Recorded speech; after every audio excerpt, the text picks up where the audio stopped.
85 सालची गोष्ट असेल. आणि त्यावेळेला प्रमोद महाजनांना बाळासाहेब असं म्हणाले होते की प्रमोद, या देशातल्या हिंदूंना मी हिंदू म्हणून मतदान करायला लावीन आणि हिंदू मतदार तयार होतील.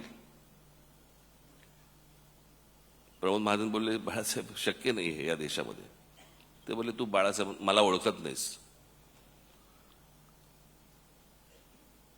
आणि बाळासाहेबांनी या देशामध्ये हिंदूंना, हिंदू एक राजकीय शक्ती बनू शकते हे या देशामध्ये बाळासाहेबांनी सिद्ध करून दाखवलं. तोपर्यंत इतरांना कोणाला माहीत पण नव्हतं,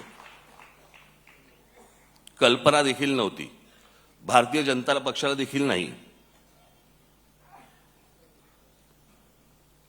पण ज्या माणसाने, अर्थात त्यावेळेचं वातावरणच वेगळं होतं. त्यावेळेला वातावरण हे काही तयार केलेलं वातावरण नव्हतं, ते झालेलं वातावरण होतं.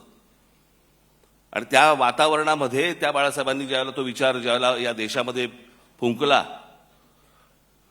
आणि त्याच्यानंतर जे यश सर्वार्थाने यायला लागलं, आज जर बाळासाहेब असते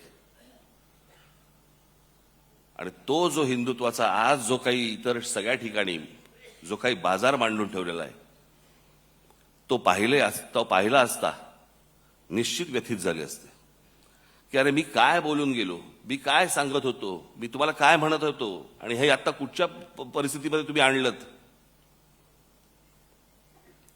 एखादी गोष्ट एखादा माणूस ज्यावेळेला ती घडवतो, ती घडवल्यानंतर त्याचं पुढे बाकीचे लोक काय करतात हा एक देश हे एक्झाम्पल आहे, त्याचं उदाहरण आहे त्याचं.